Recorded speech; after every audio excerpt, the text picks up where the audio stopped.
Welcome to Sunday special suspense. আজ হরিনারায়ণ চট্টোপাধ্যায়ের গল্প অবলম্বনে অতৃপ্ত বাস।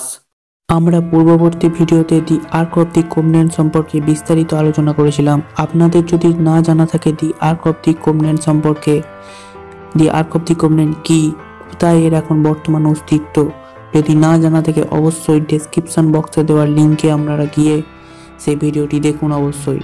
হরিনারায়ণ চট্টোপাধ্যায় জন্ম 1916 সালে। তার প্রথম উপন্যাস ইরাবতী। ছোটদের লেখা বইয়ের মধ্যে অন্যতম হল ভয়ের মুখোশ ও পাথরের চোখ।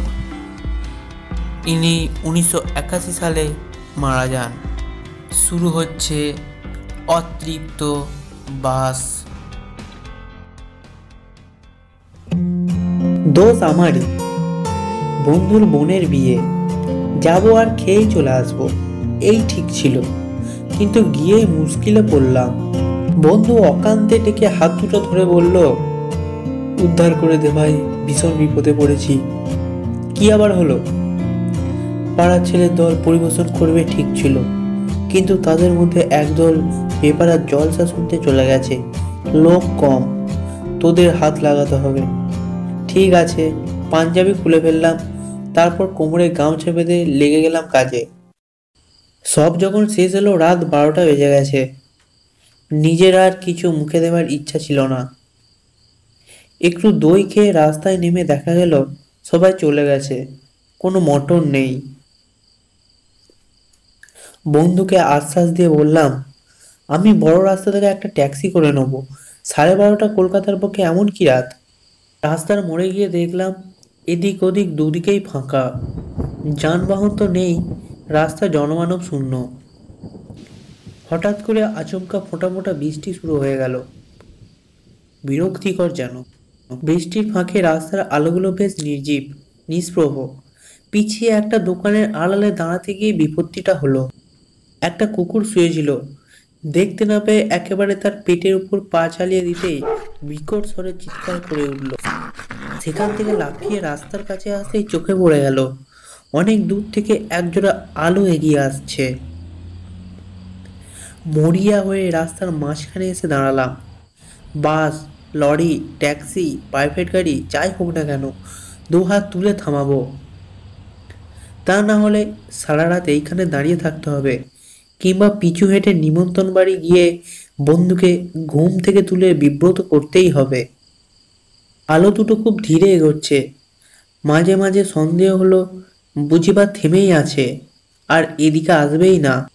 পকেট থেকে রুমাল বের করে সবে ভিজে মাথাটা মুছে নিচ্ছি। আচমকা কর্কশ কণ্ঠস্বরে চমকে উঠলাম, কি মশাই, রাস্তার মাঝখানে নটরাজ্য নৃত্য দেখাচ্ছেন নাকি? তারপর চাপা দিলেই চলে যাবেন? তাড়াতাড়ি রাস্তা থেকে সরে এসেই লক্ষ্য করলাম একটা মিনি বাস। দূরের আলো জোড়াও আর দেখা গেল না। তার মানে দূরের আলো দুটো এই মিনি বাসেরই। হঠাৎ খুব দ্রুত এসে পড়েছে। দাঁড়াও, আমি উঠবো। মিনি বাস থামলো। হাতল ধরে উঠে পড়লাম। মিনি বাস একবারেই ফাঁকা। অবশ্য এই মাঝরাতেও পরে যাত্রী আর পাবে কোথায়? পিছনের সিটে বসে স্বস্তির নিঃশ্বাস ফেললাম। মাথাটা ভালো করে মোছা হয়নি। খোঁচার খুঁট খুলে জোরে জোরে মুছে নিলাম। মনে হলো হাতের ওপর কি যেন বরফের টুকরো চেপে ধরেছে। মুখ তুলে দেখলাম একটা ছোবড়া আমার হাতে টোকা দিচ্ছে। এই যে দাদা, টিকিটটা করবেন আপনার। জিজ্ঞাসা করলাম, ঢাকুরিয়া যাবে তো? হ্যাঁ, যেতেই হবে। কত ভাড়া? 3 টাকা। 3 টাকা? 90 পয়সা করে যায় যে। কথাটা বলেই বুঝতে পারলাম ঠিক বলিনি। দিনের বেলা যা রেট, এই মাঝরাতে দুর্যোগে সেই রেট কখনো হতেই পারে না। বাড়তি পয়সা মনে হয় ড্রাইভার কন্ট্রাক্টরের পকেটেই যাবে। কোনো কথা না বলে 3টে টাকা এগিয়ে দিলাম। টিকিট দিতে দিতে লোকটা বলল, এই মিনি বাসে যেখানে যাবেন 1 ভাড়া, সামনে স্টপেজে নামলেও ওই 3 টাকা। লোকটার সঙ্গে তর্ক করতে ইচ্ছা হলো না। বলুক যা ইচ্ছা, মা যাতে যে পৌঁছে দিচ্ছে এই আমার ভাগ্য। সিটে হেলান দিয়ে বাইরের দিকে দেখলাম, সব ঝাপসা, কিছু দেখা যাচ্ছে না। মিনিবাস খুব জোরে ছুটছে। এত রাতে পথিক নেই, ট্রাফিক সিগন্যালের বালাই নেই, তাই এই বেপরোয়া গতি। কিছুক্ষণ পর ঘুমে চোখ বুজে এলো। ঘুমিয়ে পড়লেও অসুবিধা নেই, লোকটা আমি কোথায় নামবো জানে। ঢাকুরিয়া এলে ঠিক ডেকে দেবে। এক সময় ঘুম ভাঙলো। মিনিবাস একভাবে ছুটছে। এতক্ষণে কখন ঢাকুরিয়া পৌঁছে যাবার কথা জিজ্ঞাসা করার জন্য এদিক ওদিক দেখেই অবাক হলাম। মিনিবাস খালি, কেউ কোথাও নেই। ও মশাই শুনছেন? ঠিক উঠে যাচ্ছেন তো? ঢাকুরিয়া পেছনে ফেলে এলেন নাকি? কোনো উত্তর নেই। আশ্চর্য, গেল কোথায় লোকটা? আমি যখন ঘুমিয়ে পড়েছিলাম তখন বোধহয় মিনিবাস থামিয়ে লোকটা নেমে গেছে, কিন্তু এভাবে মাঝপথে কি নেমে পড়তে পারে? ঝড়ের বেগে মিনিবাস ছুটছে। মনে হচ্ছে মাঝে মাঝে চাকাগুলো যেন রাস্তায় ছুটছে না। ঢাকুরিয়া কখন পার হয়ে গেছে? নিচু হয়ে দেখলাম দুপাশে ঝোড় জঙ্গল, জোনাকির পাহাড়। শহর ছাড়িয়ে গ্রামের মধ্যে দিয়ে কোথায় চলেছে মিনিবাস? আমি এগিয়ে একেবারে সামনের সিটে গিয়ে বসলাম। ঝুঁকে পড়ে ড্রাইভারকে বললাম, দাদা কোথায় চলেছেন? জায়গাটার নাম কি? ড্রাইভার পিছনে ফিরল না, গম্ভীর গলায় বলল, আমি বলবো কি করে? কন্ডাক্টর ঘন্টা না দিলে আমি বাস থামাতেও পারবো না। কিন্তু ঘন্টা দেবে কে? কন্ডাক্টর তো কখন নেমে গেছে। এবার ড্রাইভার পেছন ফিরল। এই পিঞ্চি ভূতগুলোর কথা আর বলবেন না মশাই, এদের সাথে একসাথে কাজ করাও ঝকমারি। আমার মেরুদণ্ড বেয়ে শীতল প্রবাহ, সমস্ত শরীর কেঁপে উঠল থরথরিয়ে। মানুষ নয়, নরকঙ্কাল। চোখের দুটো গর্তের মধ্যে লাল আলো শিখা। কথা বলবার সময় দাঁতগুলো মরমর করে উঠল। গলা দিয়ে ভয়ার্থ স্বর বের হলো, আপনি? আবার ড্রাইভার হেসে উঠল। দু হাতে পাশা নাড়লে যেমন শব্দ হয় তেমনি আওয়াজ। আমি? এই দেখুন। কঙ্কাল হাত দিয়ে ড্রাইভার একটা পইতে তুলে ধরল। খানদানি ব্রহ্মদৈত্য, বর্ণশ্রেষ্ঠ ব্রাহ্মণ ছিলাম। আমার সঙ্গে ওদের তুলনা, মরেওছি ব্রাহ্মণের হাতে। ড্রাইভার মুখ ফিরিয়ে আবার স্টিয়ারিংয়ের দিকে নজর দিল। কি দাদা, লাফিয়ে বেড়াচ্ছেন কেন? টিকিট করেছেন? পেছন থেকে কন্ডাক্টরের কণ্ঠ। লোকটা হঠাৎ এলো কোথা থেকে? কিন্তু কোথায় লোকটা? শার্ট, প্যান্ট, কাঁধে ব্যাগ, সব ঠিক আছে, শুধু লোকটার চিহ্ন নেই। আচ্ছা, ভুতুরে মিনিবাসে উঠেছি তো, এখন পান নিয়ে বাড়ি ফিরতে পারলে হয়। পকেট থেকে টিকিট বের করে দেখালাম। গলায় সাহস এনে বললাম, কোথায় ছিলেন এতক্ষণ? কোথায় থাকবো, সিটের তলায় একটু ঘুমিয়ে নিচ্ছিলাম। ঘুম হবার কি আর যোগ আছে? তারপর লোকটা পাশে বসলো। লোকটা বসলো মানে তার জামা কাপড় বসার ভঙ্গি করলো। আপনাকে কি বলছিল ভৈরব ভট্টাচার্য? জিজ্ঞাসা করলাম। ভৈরব ভট্টাচার্যকে? ওই যে বাস চালাচ্ছে, বামনায় দেখাচ্ছিল বুঝি? যে আসে তাকেই পইতে তুলে দেখায়। আজকাল আবার পইতের কোনো মান সম্মান আছে নাকি? ওর জন্যই তো আমার এই অবস্থা। কিরকম? লোকটা ব্যাগটা কাঁধ থেকে কোলের উপর রাখলো, বেশ জুৎসই হয়ে যেন বসলো। তারপর বলতে শুরু করলো, স্টিয়ারিং ধরলে ভৈরবের আর জ্ঞান থাকে না। তখন মিনিবাস না উড়োজাহাজ কি চালাচ্ছে ভুলেই যায়। কতবার সাবধান করেছি, কিন্তু কে শুনে কার কথা। 5-6 বছরের বাচ্চা হাতে মুড়ির ঠোঙা নিয়ে রাস্তা পার হচ্ছিল, দিলে তাকে চাপা। ব্যাস, চারদিক থেকে লোক ঘিরে ফেললো। আতলা ইটের বৃষ্টি শুরু হলো মিনিবাসের ওপর।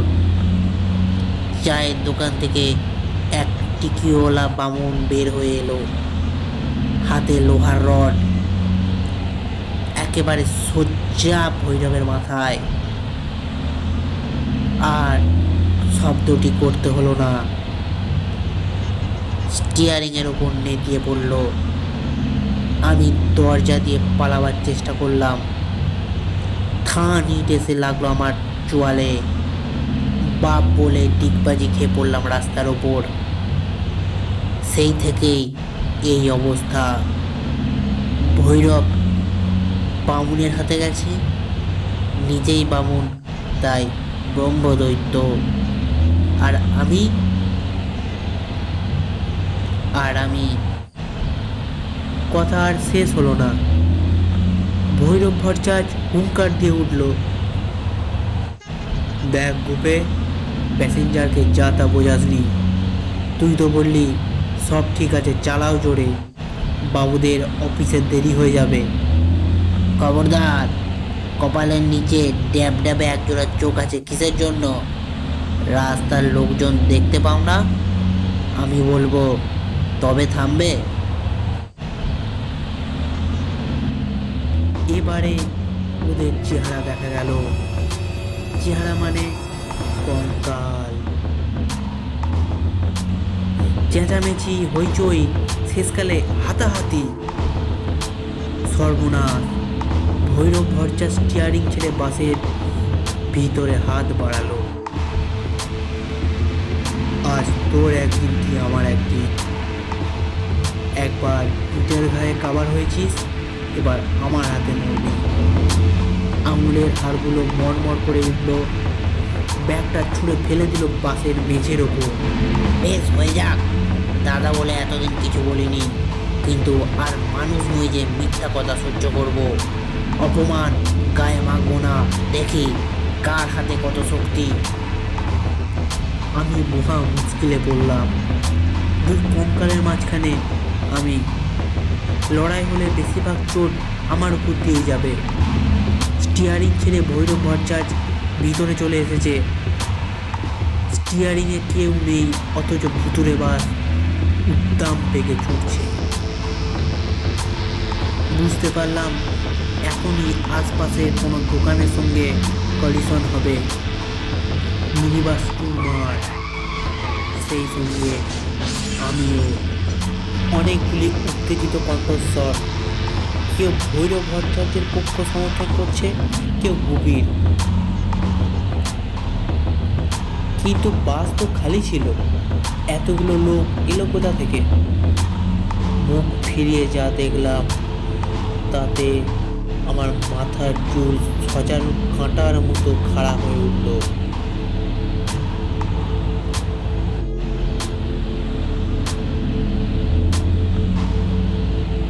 মনে হলো বুকে টুকটুক শব্দ যেন বুঝি বন্ধ হয়ে গেল।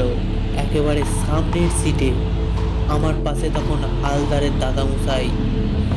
মাস দুয়েক আগে যেটি বাজার থেকে আসবার সময় বাসের চাকার তলায় একেবারে থেঁতলে গিয়েছিলেন। তার পেছনের লোকটিও আমার খুব চেনা, আমার অফিসের দপ্তরি, যে কদিন আগে অফিসের সামনে ট্রাম থেকে নেমে রাস্তা পার হওয়ার সময় বাসের তলায় গুঁড়িয়ে ছাতু হয়ে গিয়েছিল। আর একজনকে চিনতে পারলাম না, আমাদের ঝিয়ের 7 বছরের ছেলে রতন। সেও মারা গেছে বাসের চাকায়। বাকি লোকগুলোকে ঠিক বুঝতে পারলাম না, তবে রক্ত মাংসের মানুষ কেউ নয়, সবাই কঙ্কাল। বিকট চিৎকার আর হাড়ের হাততালির তাল ধারার শব্দ। লড়ে যা ভৈরব, গোপী, দেখি তোর বুড়ো। একদল চেঁচাচ্ছে, আর একদল চেঁচাচ্ছে, সাবাস গোপী, একটা আমার কাঠ, ভৈরবকে ঠান্ডা করে দে। একবার ভাবলাম যা থাকে কপালে, বাস থেকে দিয়ে এক লাফ, কিন্তু ছুটন্ত এই বাস থেকে লাফ দিলে নির্ঘাত মৃত্যু। তাছাড়া নামবার জায়গা আটকেই তো যত মারামারি। হঠাৎ প্রচণ্ড একটা শব্দ, মনে হলো মিহিমাত্রা দু হাতে তুলে যেন কেউ আজরে ফেললো। আমি বিদ্যুৎ গতিতে বাইরে ছিটকে গিয়ে পড়লাম। কতক্ষণ পড়েছিলাম জানি না। জ্ঞান হতে ব্যাঙের কর্কশ ঐকতান কানে এলো। বুঝতে পারলাম পুকুরের ধারে পড়ে আছি। নরম মাটিতে পড়েছি বলে তেমন আঘাত পাইনি। দেহের কোথায় চোট লেগেছে দেখতে গিয়েই চমকে উঠলাম। একটির মাংস কোথাও নেই, কেবল হাড় আর হাড়। স্বপ্ন দেখছি নাকি? চোখে হাত দিতেই হাত ভেতরে ঢুকে গেল। চোখ নেই, শুধু বিরাট দুটি গর্ত। অনেক কষ্টে কঙ্কাল দেহটা নিয়ে উঠে দাঁড়ালাম। শুনছিলেন হরিনারায়ণ চট্টোপাধ্যায়ের গল্প অবলম্বনে অতৃপ্ত বাস। শ্রোতা বন্ধুদের জন্য গল্পটিতে কিছু পরিবর্তন করা হয়েছে। গল্পটি আপনাদের কেমন লাগলো অবশ্যই আমাদের কমেন্ট করে জানাবেন। গল্পটি যদি আপনাদের ভালো লাগে অবশ্যই সবশেষে একটি লাইক করবেন এবং আমাদের চ্যানেল সানডে স্পেশাল সাসপেন্সকে সাবস্ক্রাইব করতে ভুলবেন না। আরও আপনারা বেশি বেশি করে আমাদের চ্যানেলটিকে শেয়ার করুন, যাতে আমাদের প্রেজেন্টের সমস্ত গল্প সবার কাছে পৌঁছায়।